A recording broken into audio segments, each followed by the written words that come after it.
ਸਤਿ ਸ਼੍ਰੀ ਅਕਾਲ ਜੀ ਸਾਰਿਆਂ ਨੂੰ। ਗਾਈਡੈਂਸ ਗੁਰੂ ਐਨਕੇ ਦੇ ਅਫੀਸ਼ੀਅਲ ਚੈਨਲ ਦੇ ਉੱਤੇ ਇੱਕ ਵਾਰ ਫਿਰ ਤੋਂ ਆਪ ਸਭ ਦਾ ਬਹੁਤ-ਬਹੁਤ ਸਵਾਗਤ ਜੀ। ਦੋਸਤੋ, ਅੱਜ ਆਪਾਂ ਗੱਲ ਕਰਨ ਜਾ ਰਹੇ ਹਾਂ ਉਹਨਾਂ ਪੋਸਟਾਂ ਦੀ ਜਿਨ੍ਹਾਂ ਨੂੰ ਜਾਰੀ ਕੀਤਾ ਗਿਆ ਹੈ government of India ministry of home affairs ਦੇ ਵੱਲੋਂ। ਜੀ ਹਾਂ, government of India ministry of home affairs ਦੇ ਵੱਲੋਂ ਬਾਰਡਰ ਸਿਕਿਉਰਿਟੀ ਫੋਰਸ ਦੇ ਵਿੱਚ ਜੋ ਕਾਂਸਟੇਬਲ ਹੈ, ਟ੍ਰੇਡਸਮੈਨ ਹੈ, ਉਹਨਾਂ ਅਸਾਮੀਆਂ ਦੀ ਭਰਤੀ ਦੇ ਲਈ ਜੋ ਨੋਟੀਫਿਕੇਸ਼ਨ ਹੈ ਉਸ ਨੂੰ ਜਾਰੀ ਕਰ ਦਿੱਤਾ ਗਿਆ ਹੈ। ਤਾਂ ਉਸ ਨੋਟੀਫਿਕੇਸ਼ਨ ਨੂੰ ਆਪਾਂ ਡਿਟੇਲ ਦੇ ਵਿੱਚ ਡਿਸਕਸ ਕਰਨ ਜਾ ਰਹੇ ਹਾਂ। ਤਾਂ ਤੁਸੀਂ ਦੇਖ ਸਕਦੇ ਹੋ, online applications are invited from eligible and interested male and female Indian citizen for filling up 1284 vacancies, 1220 vacancies for male candidates and 64 vacancies for female candidates of following post of constable tradesman in border security force in the pay matrix level 3, pay scale rupee 21,700 to 69,100 and other allowances as admissible to central government employees from time to time। ਤਾਂ ਇਹਦੇ ਵਿੱਚ ਬਿਲਕੁਲ ਸਪਸ਼ਟ ਤੌਰ ਤੇ ਲਿਖਿਆ ਗਿਆ ਹੈ ਕਿ ਬਾਰਡਰ ਸਿਕਿਉਰਿਟੀ ਫੋਰਸ ਦੇ ਵਿੱਚ ਜੋ ਮੇਲ ਔਰ ਫੀਮੇਲ ਕੈਂਡੀਡੇਟਸ ਹਨ ਉਹਨਾਂ ਦੇ ਵਿੱਚੋਂ 1284 ਜੋ ਵੈਕੈਂਸੀਜ਼ ਨੇ ਉਹ ਫਿਲ ਕੀਤੀਆਂ ਜਾਣੀਆਂ ਹਨ। ਇਹਨਾਂ ਦੇ ਵਿੱਚੋਂ 1220 ਵੈਕੈਂਸੀ ਜੋ ਸਿਰਫ ਮੇਲ ਕੈਂਡੀਡੇਟਸ ਦੇ ਲਈ ਰਿਜ਼ਰਵ ਹਨ ਔਰ ਜੋ 64 ਵੈਕੈਂਸੀਜ਼ ਹਨ ਉਹ ਫੀਮੇਲ ਕੈਂਡੀਡੇਟਸ ਦੇ ਲਈ ਰਿਜ਼ਰਵ ਹਨ। ਤਾਂ ਇਹਨਾਂ ਸਾਰਿਆਂ ਦੇ ਵਿੱਚੋਂ ਜੋ ਕਾਂਸਟੇਬਲ ਜੋ ਟ੍ਰੇਡਸਮੈਨ ਹਨ ਉਹਨਾਂ ਨੂੰ ਭਰਤੀ ਕੀਤਾ ਜਾਣਾ ਹੈ। ਔਰ ਅਗਰ ਅਸੀਂ ਗੱਲ ਕਰੀਏ ਕਿ ਇਹਨਾਂ ਨੂੰ ਕਿੰਨੀ ਤਨਖਾਹ ਮਿਲਣੀ ਹੈ, ਕੀ ਇਹਨਾਂ ਦਾ ਪੇ ਮੈਟ੍ਰਿਕਸ ਰਹੇਗਾ, ਤਾਂ ਬਿਲਕੁਲ ਸਪਸ਼ਟ ਇਹਦੇ ਵਿੱਚ ਲਿਖਿਆ ਗਿਆ ਹੈ ਕਿ ਇਹਨਾਂ ਨੂੰ ਪੇ ਮੈਟ੍ਰਿਕਸ ਲੈਵਲ 3 ਦੇ ਵਿੱਚ ਲਿਆ ਜਾਏਗਾ ਔਰ ਜੋ ਇਹਨਾਂ ਦੀ ਪੇ ਹੋਏਗੀ ਉਹ 21,700 ਤੋਂ ਲੈ ਕੇ 69,100 ਰੁਪਏ ਤੱਕ ਹੋਏਗੀ, ਜੋ ਕਿ ਸੈਂਟਰਲ ਗਵਰਨਮੈਂਟ ਐਮਪਲਾਈਜ਼ ਨੂੰ ਜੋ ਸਮੇਂ-ਸਮੇਂ ਤੇ ਜੋ ਅਲਾਉਂਸਸ ਮਿਲ ਰਹੀ ਹੈ ਉਹ ਵੀ ਇਹਨਾਂ ਨੂੰ ਮਿਲਣਯੋਗ ਹੋਣਗੇ। ਹੁਣ ਅਸੀਂ ਗੱਲ ਕਰਦੇ ਹਾਂ ਜੀ ਵੈਕੈਂਸੀਜ਼ ਦੀ ਕਿ ਕਿੰਨੀਆਂ ਵੈਕੈਂਸੀਜ਼ ਹਨ ਅਲੱਗ-ਅਲੱਗ ਟ੍ਰੇਡਸ ਦੇ ਵਿੱਚ। ਤਾਂ ਤੁਸੀਂ ਦੇਖ ਸਕਦੇ ਹੋ, ਸਭ ਤੋਂ ਪਹਿਲਾਂ ਅਸੀਂ ਗੱਲ ਕਰਦੇ ਹਾਂ ਜੀ ਕਾਂਸਟੇਬਲ ਕੋਬਲਰ ਦੀ। ਅਨਰਿਜ਼ਰਵ ਪੋਸਟਾਂ ਹਨ 17 ਜੀ। EWS ਜਿਹੜੇ ਕਿ ਇਕਨੋਮਿਕਲ ਵੀਕਰ ਸੈਕਸ਼ਨ ਦੇ ਵਿੱਚ ਆਉਂਦੇ ਹਨ, ਭਾਵ ਕਿ ਉਹ ਕੈਂਡੀਡੇਟ ਜਿਹੜੇ ਕਿ ਆਰਥਿਕ ਪੱਖ ਤੋਂ ਕਮਜ਼ੋਰ ਹਨ ਉਹਨਾਂ ਦੇ ਲਈ ਕਾਂਸਟੇਬਲ ਕੋਬਲਰ ਦੇ ਵਿੱਚ ਕੋਈ ਪੋਸਟ ਨਹੀਂ ਹੈ। OBC ਦੇ ਲਈ ਅਦਰ ਬੈਕਵਰਡ ਕਲਾਸਿਸ ਦੇ ਲਈ 3 ਪੋਸਟਾਂ ਹਨ। SC ਕੈਂਡੀਡੇਟਸ ਉਹ ਕੈਂਡੀਡੇਟ ਜਿਹੜੇ ਕਿ ਅਨੁਸੂਚਿਤ ਜਾਤੀ ਨਾਲ ਸੰਬੰਧ ਰੱਖਦੇ ਹਨ ਉਹਨਾਂ ਦੇ ਲਈ 2 ਪੋਸਟਾਂ ਹਨ। ਔਰ ਅਗਰ ਅਸੀਂ ਗੱਲ ਕਰੀਏ ST ਕੈਂਡੀਡੇਟਸ ਦੀ ਤਾਂ ਉਹਨਾਂ ਦੇ ਲਈ ਕੋਈ ਵੀ ਵੈਕੈਂਸੀ ਨਹੀਂ ਹੈ। ਤਾਂ ਇਸ ਤਰ੍ਹਾਂ ਜੋ ਕਾਂਸਟੇਬਲ ਕੋਬਲਰ ਜੋ ਟੋਟਲ ਪੋਸਟਾਂ ਹਨ 22 ਹਨ, ਸਿਰਫ ਤੇ ਸਿਰਫ ਇਹ ਮੇਲ ਕੈਂਡੀਡੇਟਸ ਲਈ ਹਨ। ਇੱਥੇ ਮੈਂ ਤੁਹਾਨੂੰ ਸਪਸ਼ਟ ਕਰ ਦੇਣਾ ਚਾਹੁੰਦਾ ਹਾਂ ਕਿ ਹੁਣ ਜਿਹੜੀਆਂ ਅਸੀਂ ਵੈਕੈਂਸੀਜ਼ ਦੀ ਗੱਲ ਕਰ ਰਹੇ ਹਾਂ ਉਹ ਸਿਰਫ ਤੇ ਸਿਰਫ ਮੇਲ ਕੈਂਡੀਡੇਟਸ ਦੀਆਂ ਜੋ ਵੈਕੈਂਸੀਜ਼ ਹਨ ਉਹਨਾਂ ਦੀ ਹੀ ਗੱਲ ਕਰ ਰਹੇ ਹਾਂ। ਨੈਕਸਟ ਜੋ ਹੈ ਜੀ ਉਹ ਹੈ ਕਾਂਸਟੇਬਲ ਟੇਲਰ। ਇਹਦੇ ਵਿੱਚ ਜੋ ਅਨਰਿਜ਼ਰਵ ਪੋਸਟਾਂ ਹਨ 11 ਹਨ। ਇਕਨੋਮਿਕਲ ਵੀਕਰ ਸੈਕਸ਼ਨ ਦੇ ਲਈ ਕੋਈ ਪੋਸਟ ਨਹੀਂ ਹੈ। OBC ਕੈਂਡੀਡੇਟ ਦੇ ਲਈ 1 ਪੋਸਟ ਹੈ। SC ਦੇ ਲਈ ਕੋਈ ਪੋਸਟ ਨਹੀਂ ਹੈ। ST ਦੇ ਲਈ ਕੋਈ ਪੋਸਟ ਨਹੀਂ ਹੈ। ਤਾਂ ਟੋਟਲ ਜੋ ਪੋਸਟਾਂ ਹਨ ਉਹ 12 ਹਨ। ਨੈਕਸਟ ਹੈ ਜੀ ਕਾਂਸਟੇਬਲ ਕੁੱਕ ਦੀ। ਇਹਦੇ ਵਿੱਚ ਅਨਰਿਜ਼ਰਵ ਪੋਸਟਾਂ ਹਨ 194। ਇਕਨੋਮਿਕਲ ਵੀਕਰ ਸੈਕਸ਼ਨ ਦੇ ਲਈ 44 ਪੋਸਟਾਂ ਹਨ। OBC ਦੇ ਲਈ 105, SC ਦੇ ਲਈ 75 ਔਰ ST ਦੇ ਲਈ 38 ਅਸਾਮੀਆਂ ਹਨ। ਤਾਂ ਟੋਟਲ ਜੋ 456 ਅਸਾਮੀਆਂ ਹਨ।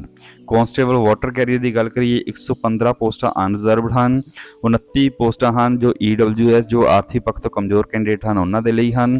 64 ਪੋਸਟਾਂ OBC ਦੇ ਲਈ ਹਨ। SC ਦੇ ਲਈ 48 ਪੋਸਟਾਂ ਹਨ ਔਰ 9 ਪੋਸਟਾਂ ਹਨ ਜੋ ST ਦੇ ਲਈ ਰਾਖਵੀਆਂ ਹਨ। ਤਾਂ ਟੋਟਲ ਜੋ ਪੋਸਟਾਂ ਹਨ 125 ਹਨ। ਕਾਂਸਟੇਬਲ ਬਾਰਬਰ ਦੀ ਗੱਲ ਕਰੀਏ 28 ਪੋਸਟਾਂ ਅਨਰਿਜ਼ਰਵਡ ਹਨ। 2 ਪੋਸਟਾਂ ਇਕਨੋਮਿਕਲ ਵੀਕਰ ਸੈਕਸ਼ਨ ਦੇ ਲਈ ਹਨ। 14 ਪੋਸਟਾਂ ਜੋ ਹਨ OBC ਕੈਂਡੀਡੇਟ ਦੇ ਲਈ ਹਨ। 8 ਪੋਸਟਾਂ SC ਕੈਂਡੀਡੇਟ ਦੇ ਲਈ ਹਨ ਔਰ 5 ਪੋਸਟਾਂ ਹਨ ਜੋ ST ਕੈਂਡੀਡੇਟ ਦੇ ਲਈ ਹਨ। ਤਾਂ ਟੋਟਲ 57 ਪੋਸਟਾਂ ਹਨ। ਨੈਕਸਟ ਅਸੀਂ ਗੱਲ ਕਰਦੇ ਹਾਂ ਕਾਂਸਟੇਬਲ ਸਵੀਪਰ ਦੀ। 110 ਪੋਸਟਾਂ ਅਨਰਿਜ਼ਰਵਡ ਹਨ। ਇਕਨੋਮਿਕਲ ਵੀਕਰ ਸੈਕਸ਼ਨ ਦੇ ਲਈ 25 ਪੋਸਟਾਂ ਹਨ। OBC ਦੇ ਲਈ 63, SC ਦੇ ਲਈ 43, ST ਦੇ ਲਈ 22 ਔਰ ਟੋਟਲ ਜੋ 263 ਪੋਸਟਾਂ ਹਨ। ਕਾਂਸਟੇਬਲ ਵੇਟਰ ਦੀ ਗੱਲ ਕਰੀਏ 5 ਪੋਸਟਾਂ unreserve. Economical weaker section OBC, SC ਔਰ ST ਦੇ ਲਈ ਕੋਈ ਪੋਸਟ ਨਹੀਂ ਹੈ। ਤਾਂ ਟੋਟਲ ਪੋਸਟਾਂ ਵੀ 5 ਹਨ। ਤਾਂ ਅਗਰ ਅਸੀਂ ਇਸ ਤਰ੍ਹਾਂ ਦੇਖਦੇ ਹਾਂ ਕਿ ਟੋਟਲ ਜੋ ਮੇਲ ਕੈਂਡੀਡੇਟਸ ਦੇ ਲਈ ਜੋ ਪੋਸਟਾਂ ਹਨ ਉਹ ਹਨ ਜੀ 1220। ਹੁਣ ਅਸੀਂ ਗੱਲ ਕਰ ਰਹੇ ਹਾਂ ਜੀ ਉਹਨਾਂ ਪੋਸਟਾਂ ਦੀ ਜੋ ਕੇਵਲ ਫੀਮੇਲ ਕੈਂਡੀਡੇਟਸ ਦੇ ਲਈ ਰਾਖਵੀਆਂ ਹਨ। ਤਾਂ ਉਹਦੇ ਵਿੱਚ ਵੀ ਅੱਗੇ ਜੋ ਡਿਵੀਜ਼ਨ ਕੀਤੀ ਵੀ ਹੈ ਤੁਸੀਂ ਦੇਖ ਸਕਦੇ ਹੋ ਕਿ ਜਿਸ ਤਰ੍ਹਾਂ ਕਿ ਕਾਂਸਟੇਬਲ ਕੋਬਲਰ ਦੇ ਲਈ ਅਨਰਿਜ਼ਰਵ ਪੋਸਟ 1 ਹੈ। Economical weaker section OBC, SC ਔਰ ST ਦੇ ਲਈ ਕੋਈ ਪੋਸਟ ਨਹੀਂ ਹੈ। ਟੋਟਲ ਪੋਸਟ ਵੀ ਇੱਕੋ ਹੀ ਰਹਿੰਦੀ ਹੈ। ਕਾਂਸਟੇਬਲ ਟੇਲਰ ਦੀ ਗੱਲ ਕਰੀਏ ਅਨਰਿਜ਼ਰਵਡ 1 ਹੈ। ਤਾਂ ਉਸੇ ਤਰ੍ਹਾਂ EWS economical weaker section OBC SC ਔਰ ST ਕੈਂਡੀਡੇਟ ਦੇ ਲਈ ਕੋਈ ਵੀ ਪੋਸਟ ਨਹੀਂ ਹੈ, ਤਾਂ ਟੋਟਲ ਪੋਸਟ ਵੀ ਇੱਕੋ ਹੀ ਬਣਦੀ ਹੈ। ਕਾਂਸਟੇਬਲ ਕੁੱਕ ਦੀ ਗੱਲ ਕਰਦੇ ਹਾਂ, ਅਨਰਿਜ਼ਰਵ ਪੋਸਟਾਂ 19 ਹਨ। ਇਕਨੋਮਿਕਲ ਵੀਕਰ ਸੈਕਸ਼ਨ ਦੇ ਲਈ ਕੋਈ ਪੋਸਟ ਨਹੀਂ ਹੈ। OBC ਦੇ ਲਈ 3, SC ਦੇ ਲਈ 2 ਔਰ ਇਸ ਤਰ੍ਹਾਂ ਜੋ ਟੋਟਲ ਪੋਸਟ ਹਨ ਉਹ ਹਨ ਜੀ 24 ਪੋਸਟਾਂ। ਕਾਂਸਟੇਬਲ ਵਾਟਰ ਕੈਰੀਅਰ ਦੀ ਗੱਲ ਕਰੀਏ, ਅਨਰਿਜ਼ਰਵ ਪੋਸਟਾਂ ਹਨ 13। ਇਕਨੋਮਿਕਲ ਵੀਕਰ ਸੈਕਸ਼ਨ ਦੇ ਲਈ ਕੋਈ ਪੋਸਟ ਨਹੀਂ ਹੈ। OBC ਦੇ ਲਈ 1, SC ਔਰ ST ਦੇ ਲਈ ਕੋਈ ਪੋਸਟ ਨਹੀਂ ਹੈ। ਇਸ ਤਰ੍ਹਾਂ ਟੋਟਲ ਪੋਸਟਾਂ ਬਣਦੀਆਂ ਹਨ 14। ਕਾਂਸਟੇਬਲ ਵਾਸ਼ਰਮੈਨ ਦੀ ਗੱਲ ਕਰੀਏ, ਅਨਰਿਜ਼ਰਵ ਹਨ 7। Economical weaker section OBC SC ST ਦੇ ਲਈ ਕੋਈ ਪੋਸਟ ਨਹੀਂ ਹੈ, ਤਾਂ ਟੋਟਲ ਪੋਸਟਾਂ ਵੀ ਹਨ 7। ਕਾਂਸਟੇਬਲ ਬਾਰਬਰ ਦੀ ਗੱਲ ਕਰੀਏ, ਅਨਰਿਜ਼ਰਵ ਪੋਸਟਾਂ ਹਨ 3। Economical weaker section OBC SC ਔਰ ST ਦੇ ਲਈ ਕੋਈ ਪੋਸਟ ਨਹੀਂ ਹੈ, ਟੋਟਲ ਪੋਸਟਾਂ ਬਣਦੀਆਂ ਹਨ ਜੀ 3। ਕਾਂਸਟੇਬਲ ਸਵੀਪਰ ਦੀ ਗੱਲ ਕਰੀਏ, ਅਨਰਿਜ਼ਰਵ ਪੋਸਟਾਂ ਹਨ 13। ਇਕਨੋਮਿਕਲ ਵੀਕਰ ਸੈਕਸ਼ਨ ਦੇ ਲਈ ਕੋਈ ਪੋਸਟ ਨਹੀਂ ਹੈ। OBC ਦੇ ਲਈ 1 ਪੋਸਟ ਹੈ। SC ਔਰ ST ਦੇ ਲਈ ਕੋਈ ਪੋਸਟ ਨਹੀਂ ਹੈ। ਇਸ ਤਰ੍ਹਾਂ ਕੁੱਲ ਪੋਸਟਾਂ ਬਣਦੀਆਂ ਹਨ 14। ਤਾਂ ਅਗਰ ਅਸੀਂ ਐਗਰੀਗੇਟ ਦੇਖੀਏ ਤਾਂ ਕੁੱਲ ਪੋਸਟਾਂ ਬਣਦੀਆਂ ਹਨ ਜੀ 64। ਤਾਂ ਤੁਸੀਂ ਦੇਖ ਸਕਦੇ ਹੋ ਕਿ ਮੇਲ ਦੇ ਲਈ ਟੋਟਲ ਜੋ ਪੋਸਟਾਂ ਹਨ ਉਹ ਹਨ ਜੀ 1220 ਪੋਸਟਾਂ ਹਨ, ਔਰ ਅਗਰ ਅਸੀਂ ਗੱਲ ਕਰੀਏ ਫੀਮੇਲ ਦੀ ਤਾਂ ਫੀਮੇਲ ਦੇ ਲਈ ਜੋ ਟੋਟਲ ਪੋਸਟਾਂ ਹਨ ਉਹ ਹਨ ਜੀ 64। ਤਾਂ ਇਸ ਤਰ੍ਹਾਂ ਜੋ ਕੁੱਲ ਪੋਸਟਾਂ ਬਣਦੀਆਂ ਹਨ ਉਹ ਹਨ ਜੀ 1284 ਜੋ ਵੈਕੈਂਸੀਜ਼ ਇਹਦੇ ਵਿੱਚ ਨਿਕਲੀਆਂ ਹਨ। ਤਾਂ ਕੁਛ ਇਹਦੇ ਵਿੱਚ ਜੋ ਨੋਟ ਕਰਨ ਵਾਲੀਆਂ ਗੱਲਾਂ ਹਨ ਉਹਨਾਂ ਨੂੰ ਅਸੀਂ ਡਿਸਕਸ ਕਰਾਂਗੇ। The application will be accepted through online mode only. ਤਾਂ ਦੇਖੋ ਇਹਦੇ ਵਿੱਚ ਬਿਲਕੁਲ ਇਹਨਾਂ ਨੇ ਸਪਸ਼ਟ ਤੌਰ ਤੇ ਲਿਖਤਾ ਹੈ ਕਿ ਜੋ ਕੈਂਡੀਡੇਟਸ ਵੱਲੋਂ ਅਪਲਾਈ ਕੀਤਾ ਜਾਣਾ ਹੈ ਉਹ ਸਿਰਫ ਤੇ ਸਿਰਫ ਆਨਲਾਈਨ ਮੈਥਡ ਦੇ ਰਾਹੀਂ ਹੀ ਅਪਲਾਈ ਕੀਤਾ ਜਾਣਾ ਹੈ। ਕਿਸੇ ਵੀ ਹੋਰ ਢੰਗ ਤਰੀਕੇ ਨਾਲ ਅਗਰ ਕੈਂਡੀਡੇਟ ਅਪਲਾਈ ਕਰਦਾ ਹੈ ਤਾਂ ਉਹ ਮੰਨਣਯੋਗ ਨਹੀਂ ਹੋਏਗਾ। ਤਾਂ ਨੈਕਸਟ ਅਸੀਂ ਡਿਸਕਸ ਕਰਦੇ ਹਾਂ ਜੀ ਜੋ ਸੈਕੰਡ ਪੁਆਇੰਟ ਹੈ ਇਸ ਦੇ ਵਿੱਚ, ਉਹਦੇ ਵਿੱਚ ਸਾਨੂੰ ਦੱਸਿਆ ਗਿਆ ਹੈ vacancies are subjected to change may increase ਔਰ ਡਿਕਰੀਜ਼, ਕਿ ਜੋ ਵੈਕੈਂਸੀਜ਼ ਹਨ ਉਹ ਕਿਸੇ ਵੀ ਸਮੇਂ ਘਟਾਈਆਂ ਔਰ ਵਧਾਈਆਂ ਜਾ ਸਕਦੀਆਂ ਹਨ।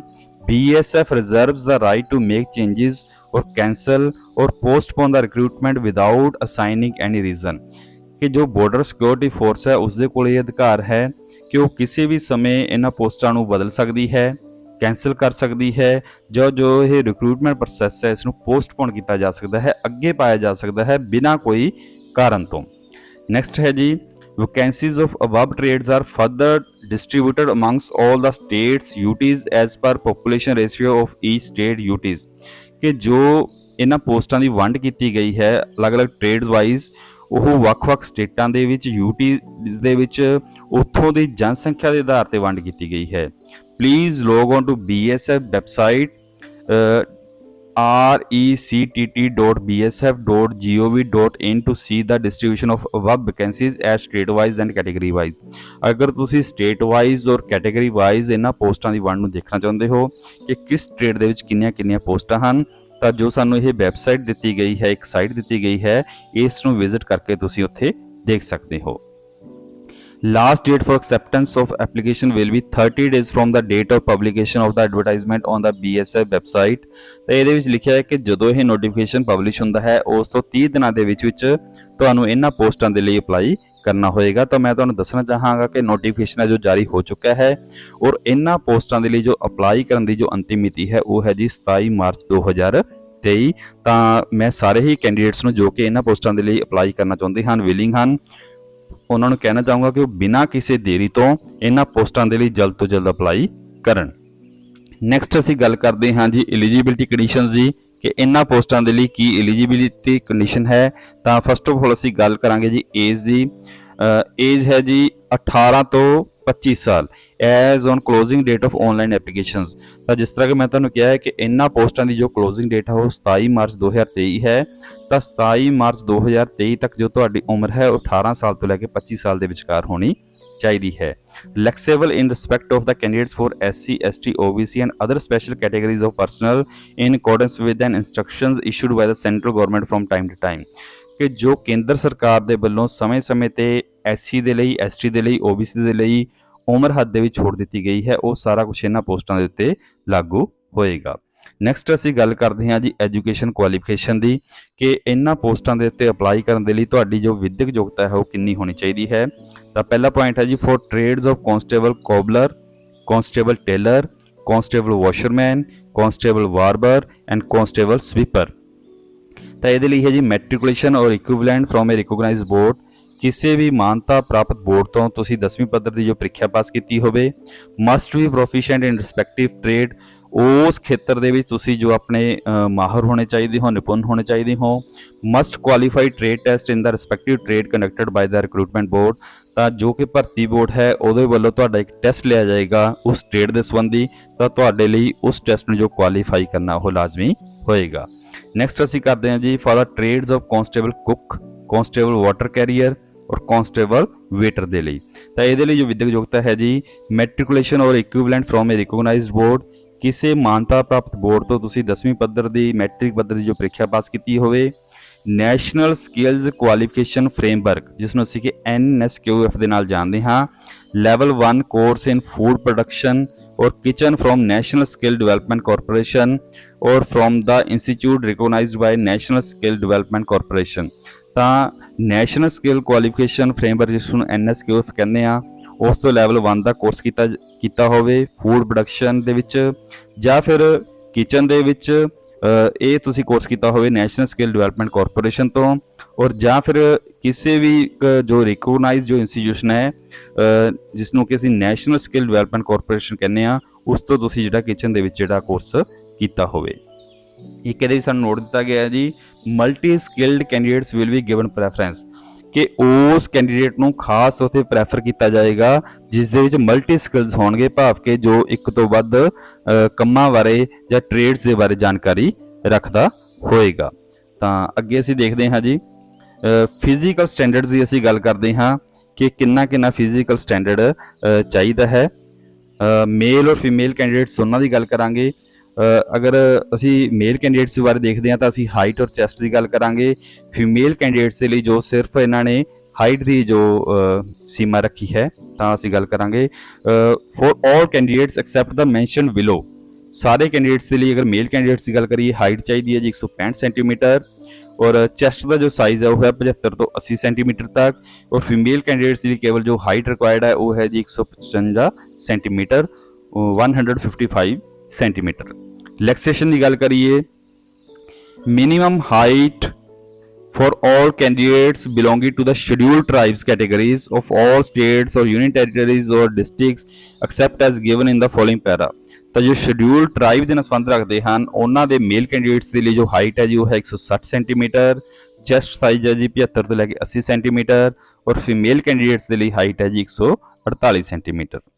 ਨੈਕਸਟ ਅਸੀਂ ਗੱਲ ਕਰਦੇ ਹਾਂ ਜੀ minimum height for all scheduled tribes candidates hailing from the LWE affected district, ਜੋ ਕਿ LWE affected district ਦੇ ਨਾਲ ਸੰਬੰਧ ਰੱਖਦੇ ਹਨ ਔਰ ਸ਼ਡਿਊਲ ਟ੍ਰਾਈਬ ਦੇ ਹਨ, ਉਹਨਾਂ ਦੇ ਮੇਲ ਕੈਂਡੀਡੇਟ ਦੇ ਲਈ ਜੋ ਹਾਈਟ ਹੈ ਜੀ ਉਹ ਹੈ ਜੀ 158 ਸੈਂਟੀਮੀਟਰ, ਚੈਸਟ ਦਾ ਸਾਈਜ਼ ਹੈ 75 ਤੋਂ 80 ਸੈਂਟੀਮੀਟਰ, ਔਰ ਅਗਰ ਅਸੀਂ ਗੱਲ ਕਰਦੇ ਹਾਂ ਫੀਮੇਲ ਕੈਂਡੀਡੇਟਸ ਦੀ ਤਾਂ ਉਹਨਾਂ ਦੇ ਲਈ ਜੋ ਹਾਈਟ ਹੈ ਜੀ ਉਹਦੀ ਸੀਮਾ ਹੈ 147 ਸੈਂਟੀਮੀਟਰ। ਨੈਕਸਟ ਅਸੀਂ ਗੱਲ ਕਰਦੇ ਹਾਂ minimum height for all scheduled tribe candidates hailing from the north eastern state। ਉਹ ਸ਼ਡਿਊਲ ਟ੍ਰਾਈਬ ਦੇ ਜਿਹੜੇ ਕੈਂਡੀਡੇਟ ਜਿਹੜੇ ਕਿ ਨਾਰਥ ਈਸਟਰਨ ਸਟੇਟ ਉੱਤਰ ਪੂਰਬੀ ਰਾਜਾਂ ਦੇ ਵਿੱਚ ਆਉਂਦੇ ਹਨ, ਉਹਨਾਂ ਦੇ ਲਈ ਜੋ ਮੇਲ ਕੈਂਡੀਡੇਟਸ ਦੇ ਲਈ ਹਾਈਟ ਹੈ ਜੀ 155 ਸੈਂਟੀਮੀਟਰ ਹੈ, ਚੈਸਟ ਦਾ ਸਾਈਜ਼ ਹੈ 75 ਤੋਂ 80 ਸੈਂਟੀਮੀਟਰ, ਔਰ ਅਗਰ ਅਸੀਂ ਫੀਮੇਲ ਕੈਂਡੀਡੇਟਸ ਦੀ ਗੱਲ ਕਰਦੇ ਹਾਂ ਤਾਂ ਉਹਨਾਂ ਦੇ ਲਈ ਜੋ ਹਾਈਟ ਦੀ ਸੀਮਾ ਹੈ ਉਹ ਹੈ ਜੀ 147 centimetre. minimum height for all candidates hailing in the categories of Gadwal, Kumanis, Dogras, Marathas and candidates belonging to the states of Assam, Himachal Pradesh and Union Territories of Jammu and Kashmir and Ladakh। ਜਿਹੜੇ ਇਹਨਾਂ ਖੇਤਰਾਂ ਦੇ ਵਿੱਚ ਜਿਹੜੇ candidates ਆਉਂਦੇ ਹਨ ਉਹਨਾਂ ਦੇ ਲਈ ਜੋ ਮੇਲ ਕੈਂਡੀਡੇਟਸ ਦੀ ਲਈ ਹਾਈਟ ਹੈ ਜੀ ਉਹ ਹੈ 162.5 ਸੈਂਟੀਮੀਟਰ, ਚੈਸਟ ਦਾ ਸਾਈਜ਼ ਹੈ 75 ਤੋਂ 80 ਸੈਂਟੀਮੀਟਰ, ਔਰ ਅਗਰ ਇਹਨਾਂ ਇਲਾਕਿਆਂ ਦੇ ਵਿੱਚ ਜੋ ਫੀਮੇਲ ਕੈਂਡੀਡੇਟਸ ਹਨ ਉਹਨਾਂ ਦੇ ਲਈ ਜੋ ਹਾਈਟ ਦੀ ਸੀਮਾ ਹੈ ਉਹ ਹੈ ਜੀ 152 centimetre. minimum height for all candidates hailing from the northeastern states of Arunachal Pradesh, Manipur, Meghalaya, Mizoram, Nagaland, Sikkim and Tripura। ਜਿਹੜੇ ਕਿ ਇਹਨਾਂ ਰਾਜਾਂ ਦੇ ਵਿੱਚੋਂ ਉੱਤਰ ਪੂਰਬੀ ਰਾਜਾਂ ਦੇ ਵਿੱਚੋਂ ਕੈਂਡੀਡੇਟਸ ਅਪਲਾਈ ਕਰਨਗੇ ਉਹਨਾਂ ਦੇ ਵਿੱਚੋਂ ਮੇਲ ਕੈਂਡੀਡੇਟਸ ਦੇ ਲਈ ਜੋ ਹਾਈਟ ਹੈ ਜੀ ਉਹ 160 ਸੈਂਟੀਮੀਟਰ, ਚੈਸਟ ਦਾ ਸਾਈਜ਼ 75 ਤੋਂ 80 ਸੈਂਟੀਮੀਟਰ, ਔਰ ਅਗਰ ਕੋਈ ਫੀਮੇਲ ਕੈਂਡੀਡੇਟਸ ਇਹਨਾਂ ਦੇ ਵਿੱਚੋਂ ਆਉਂਦਾ ਹੈ ਤਾਂ ਉਸ ਦੀ ਜੋ ਹਾਈਟ ਦੀ ਸੀਮਾ ਰਹੇਗੀ ਜੋ ਹੈ 150 centimetre. minimum height for all candidates hailing from Gorkha Territorial Administration, comprising of the 3 subdivisions of Darjeeling district, namely Darjeeling, Kalimpong and Kurisong, and includes the following Moza subdivision of these districts: Logar Tea Garden, Logar Forest, Rangmohan, Barachenga, Panighata, Chota Adipur, Paharu, Sukna Forest, Sukna Part 1, Pantapati Forest, Mahanadi Forest, Champasri Forest, Selbrai Chapat, Sitong Forest, Sivok Hill Forest, Sivok Forest, ਛੋਟਾ ਚੇਂਗਾ, ਨਿਪਾਨੀਆ। ਅਗਰ ਕੋਈ ਇਹਨਾਂ ਖੇਤਰਾਂ ਦੇ ਵਿੱਚੋਂ, ਇਹਨਾਂ ਇਲਾਕਿਆਂ ਦੇ ਵਿੱਚੋਂ ਜੋ ਕੈਂਡੀਡੇਟ ਇਹਨਾਂ ਪੋਸਟਾਂ ਦੇ ਲਈ ਅਪਲਾਈ ਕਰਦਾ ਹੈ ਤਾਂ ਮੇਲ ਦੇ ਲਈ ਜੋ ਹਾਈਟ ਹੈ ਜੀ 155 ਸੈਂਟੀਮੀਟਰ ਔਰ ਚੈਸਟ ਦਾ ਸਾਈਜ਼ ਹੈ 75 ਤੋਂ 80 ਸੈਂਟੀਮੀਟਰ। ਔਰ ਅਗਰ ਕੋਈ ਫੀਮੇਲ ਕੈਂਡੀਡੇਟ ਇਹਨਾਂ ਇਲਾਕਿਆਂ ਦੇ ਵਿੱਚੋਂ ਅਪਲਾਈ ਕਰਦਾ ਹੈ ਤਾਂ ਉਹਨਾਂ ਦੇ ਲਈ ਜੋ ਹਾਈਟ ਦੀ ਸੀਮਾ ਹੈ ਉਹ ਹੈ ਜੀ 150 ਸੈਂਟੀਮੀਟਰ। ਤਾਂ ਨੋਟ ਸਾਨੂੰ ਇੱਕ ਵਿਸ਼ੇਸ਼ ਦਿੱਤਾ ਹੋਇਆ ਹੈ, ਵੇਟ ਦੀ ਗੱਲ ਹੈ, as per standard height weight chart prescribed in the uniform guidelines for medical examination test recruitment in Central Armed Police Forest, National Security Guard and Assam Rifle 2015 ਕਿ ਜੋ ਤੁਹਾਡਾ ਜੋ ਇਹ ਇੱਕ ਸੰਸਥਾ ਬਣੀ ਹੋਈ ਹੈ central armed police forces, national security guard and Assam rifles 2015, ਤਾਂ ਇਸ ਦੇ ਅਕੋਰਡਿੰਗ ਜੋ ਤੁਹਾਡੀ ਹਾਈਟ ਦੇ ਅਕੋਰਡਿੰਗ ਤੁਹਾਡਾ ਜੋ weight ਹੈ ਉਹ ਚਾਰਟ ਦੇ ਮੁਤਾਬਕ ਹੋਣਾ ਲਾਜ਼ਮੀ ਹੈ। 3 ਨੰਬਰ ਪੁਆਇੰਟ ਜੋ ਸਾਨੂੰ ਵਿਸ਼ੇਸ਼ ਤੌਰ ਤੇ ਦੱਸਿਆ ਗਿਆ ਹੈ ਕੈਂਡੀਡੇਟਸ ਦੇ ਲਈ, candidates are advised to log into https recttbsf.gov.in to view detailed advertisement. ਤਾਂ ਅਗਰ ਤੁਸੀਂ ਡਿਟੇਲ ਦੇ ਵਿੱਚ ਇਸ ਐਡਵਰਟਾਈਜ਼ਮੈਂਟ ਨੂੰ ਦੇਖਣਾ ਚਾਹੁੰਦੇ ਹੋ ਤਾਂ ਤੁਸੀਂ ਜੋ ਇਹ BSF ਦੀ ਜੋ ਇੱਕ ਅਫੀਸ਼ੀਅਲ ਵੈਬਸਾਈਟ ਹੈ ਤੁਸੀਂ ਇਸ ਦੇ ਉੱਤੇ ਜਾ ਕੇ ਡਿਟੇਲ ਐਡਵਰਟਾਈਜ਼ਮੈਂਟ ਨੂੰ ਦੇਖ ਸਕਦੇ ਹੋ। ਤਾਂ ਦੋਸਤੋ ਬਿਨਾਂ ਕਿਸੇ ਦੇਰੀ ਤੋਂ ਤੁਸੀਂ ਜਲਦ ਤੋਂ ਜਲਦ ਇਹਨਾਂ ਪੋਸਟਾਂ ਦੇ ਲਈ ਅਪਲਾਈ ਕਰੋ। 27 ਮਾਰਚ 2023 ਇਹਨਾਂ ਪੋਸਟਾਂ ਦੇ ਲਈ ਜੋ ਅਪਲਾਈ ਕਰਨ ਦੀ ਅੰਤਿਮ ਮਿਤੀ ਹੈ। ਤਾਂ ਇਸ ਤਰ੍ਹਾਂ ਦੀਆਂ ਪੋਸਟਾਂ ਬਾਰੇ ਜਾਣਕਾਰੀ ਲੈਣ ਦੇ ਲਈ ਜਾਂ ਪੰਜਾਬ ਦੇ ਵਿੱਚ ਵਿਸ਼ੇਸ਼ ਤੌਰ ਤੇ ਜੋ ਵੱਖ-ਵੱਖ ਮਹਿਕਮਿਆਂ ਦੇ ਵਿੱਚ ਪੋਸਟਾਂ ਨਿਕਲਦੀਆਂ ਹਨ ਉਹਨਾਂ ਬਾਰੇ ਜਾਣਕਾਰੀ ਲੈਣ ਦੇ ਲਈ ਜਲਦ ਤੋਂ ਜਲਦ ਸਾਡੇ ਚੈਨਲ ਨੂੰ ਲਾਈਕ ਕਰੋ, ਸਬਸਕ੍ਰਾਈਬ ਕਰੋ ਔਰ ਬੈਲ ਆਈਕਨ ਨੂੰ ਦਬਾਓ। ਸੋ ਸਾਰਿਆਂ ਨੂੰ best of luck. Thank you very much.